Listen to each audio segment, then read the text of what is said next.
নমস্কার বন্ধুরা, কেমন আছো সবাই? আশা করছি সবাই খুব ভালো আছো, সেই সঙ্গে আমিও খুব ভালো আছি।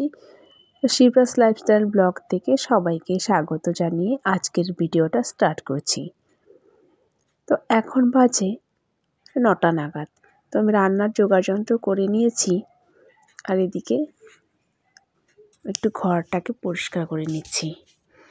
বিছানাটা তোলার সময় ভাবলাম যে না, একটু খাটটাকে ডাস্টিং করে নিই। আর জানলাগুলোতেও না ওই হালকা হালকা ঝুল পড়েছে। যদিও শীতকালে ঝুলটা একটু কমই পড়ে, গরমকালে প্রচুর ঝুল পড়ে। ওপরের দিকে বলো, জানলার দিকে বলো, সমস্ত দিকেই ঝুলটা বেশি পড়ে। শীতের দিলে সেই তুলনায় একটু কম পড়ে। আসলে শীতকালে পোকামাকড়ের উপদ্রবটা একটু কমই থাকে। তো ওইদিকে চালটাও ভিজিয়ে রেখেছি আর ডাল বসিয়ে দিয়েছি। তারপর একটু ভাজাভাজি করব, সেটা পরে বানিয়ে নেব। গত রবিবার যেহেতু পিকনিকে গেছিলাম, আর সেই জন্য রবিবারের যে সমস্ত জামা কাপড় বলো এবং সোমবারও কিছুটা কেচেছি। তো আর এটা হচ্ছে মঙ্গলবারের ভিডিও। তো এবার সমস্ত কাজ সেরে একটু চা বানিয়ে নিই। চা খাওয়া হয়ে গেলেই চাপিয়ে দেব রান্না। আর এদিকে ডাল আর ভাত বসিয়ে দিয়েছি। আজকে রান্নার না বিশেষ কিছু নেই। তো রবিবার তো পিকনিক গেছিলাম, ওই জন্য আর বাজার করা হয়নি। আর ছেলের জন্মদিন হয়েছিল যেদিন 8 তারিখ, সেই বাজারগুলো ছিল, সেগুলোই খেয়ে শেষ করা হয়েছে। মাছও রয়ে গেছিলো, মাংসও রয়ে গেছিলো।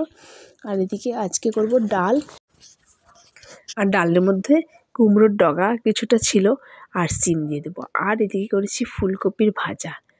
এগুলো হয়েছে, তার মাঝে আমার প্রচুর কাজ রয়েছে, সেগুলো আগে সারি। এটা সকালবেলায় খাওয়া হয়ে যাবে। দুপুরবেলায় আর একটা এরকম সবজি করবো, বাঁধাকপি, বেগুন, আলু, টমেটো, তারপর গাজর, এই সমস্ত দিয়ে একটা মিক্সড সবজি করব। আর এদিকে কিছুটা মাছ রয়েছে, এই মাছটাকে টমেটো পেঁয়াজ দিয়ে একটু ঝাল করে নেব। তো আজকের মেনু এগুলোই থাকছে। তো আমার এই ভিডিওটি যারা এই পর্যন্ত দেখেছো, তাদের প্রতি আমার অনেক অনেক ভালোবাসা। আমার ভিডিওটি ভালো লাগলে অবশ্যই আমার পাশে থেকো, আর একটা লাইক করতে ভুলো না। তোমাদের এই একটা লাইক থেকে আমি ভিডিও বানাতে অনেকটা মোটিভেশন পাই। আর এদিকে দেখো, আজ একটা পার্সেল এসেছে। পার্সেলটা অর্ডার করেছিলাম ছেলের জন্মদিনে দেবো জন্য, তো আসেনি, একটু লেট হয়ে গেছে। তো ঠিক আছে। আর এটা খুবই সুন্দর। এটা অনেক দিন থেকেই ভাবছিলাম ওকে কিনে দেব। আসলে ও যখন দুধ খেত তখনই কিনে দেওয়া উচিত ছিল, আগে যখন এমনি দুধ খেত। কিন্তু এটা দিয়ে ন্যাস্টাম বা স্যারেলাক এই সমস্ত বেরোবে না, শুধু দুধই বেরোবে এটা দিয়ে। মানে ফুটোটা অল্প অল্প ছোটো, আর জল বা দুধ খেতে সুবিধা হবে। ওকে বর্নভিটা দিয়ে দুধ গুলিয়ে দিয়েছি, ও আনন্দ করে খাচ্ছে। ও সেই জন্যই কেনা, যে গ্লাসে দিলে ফেলে দেয়, বা অনেক সময় আমার ধরে রাখার সময়ও থাকে না, তো সেই জন্যই। তো বিকেলবেলা একটু গাছে জল দিয়ে নিচ্ছি। গত 2-3 দিন না গাছে জল দিতে পারিনি, গাছগুলো একদম নেতিয়ে পড়েছে। আসলে সময়ের খুব অভাব ছিল। তো যদি কোথাও যাই তাহলে অনেকটা কাজের ঘাটতি পড়ে যায়। এদিকে প্রচুর জামা কাপড় রয়েছে, সেগুলোও ভাঁজ করে নিলাম। আবার আজকে একটু বাজারে গেছিলাম। তো বাজার থেকে অনেক দিন থেকেই ভাবছি কটা টব আনবো, হাজব্যান্ডকেও বলছি। তো ওর আর সময় হচ্ছে না, ও শুধু বলে এনে দেবো, আনা হচ্ছে না। তো আমি গিয়ে নিয়ে আসলাম, আর এনেছি কাপ, 2 সেট কাপ এনেছি। একটা আমার বড় যা আনতে বলেছে, ওকে এনে দিয়েছি।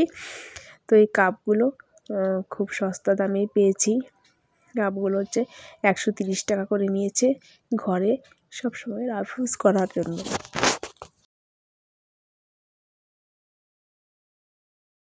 তো যে টবগুলো এনেছি, সেই টবগুলো ভেবেছিলাম 5টা 5 কালারের আনবো, কিন্তু 5 কালারের ছিল না। এই 2টো কালার একই হয়ে গেছে, একটা লাল, একটা হলুদ, একটা বেগুনি কালার। তো যাই হোক, ভালোই হয়েছে। দেখো, এই সমস্ত নিয়ে ব্যস্ত হয়ে পড়েছে।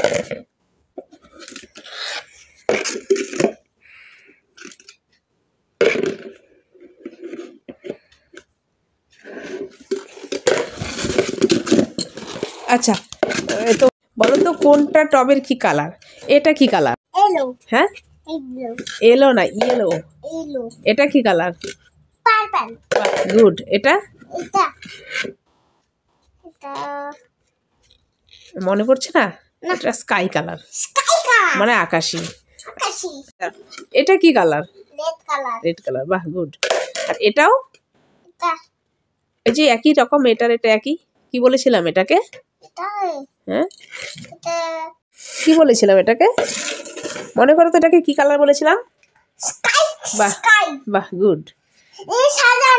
আচ্ছা ঠিক আছে, এগুলোতে কি করব? গাছ বলবো।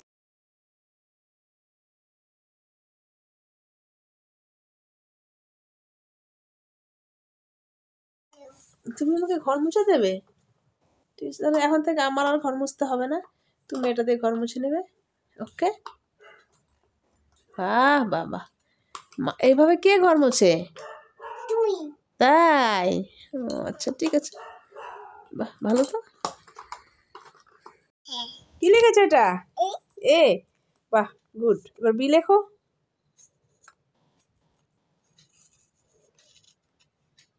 দেখি কি হয়েছে, এটা ডি হয়েছে। ডি।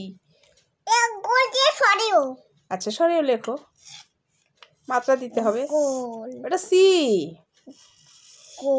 সি, এটা সি। এটা এটা ভালো হয়নি, এটা ভালো হয়েছে। সি। এবার ডি লেখো তো। ডি তো হয়েছে, বি লেখো নি তো। একটা এরকম দিয়ে এরকম। আরিফ কিচেন থেকে আমার ভিডিওকে অনেক ভালোবাসা জানিয়েছে। আরিফ কিচেনকে অনেক ধন্যবাদ আমার ভিডিওকে ভালো লেগে কমেন্টস করার জন্য। আমি ঘরে বাইরে থেকে আমার ভিডিওকে অনেক ভালোবাসা জানিয়েছে এবং অনেক শুভকামনা জানিয়েছে। তার জন্য ওনাকে আমার তরফ থেকে অনেক অনেক ভালোবাসা। স্মাইল সোনা জানিয়েছে হ্যাপি নিউ ইয়ার। তো আমার তরফ থেকে ওনাকেও নতুন বছরের শুভেচ্ছা। তো আজকের ভিডিওটি এই পর্যন্তই। ভালো লেগে থাকলে অবশ্যই সাবস্ক্রাইব করে দিয়ে পাশে থেকো। আর দেখা হবে নতুন একটি ব্লগে। ততক্ষণ পর্যন্ত সবাই খুব ভালো থেকো, সুস্থ থেকো। তো আজ এই পর্যন্তই।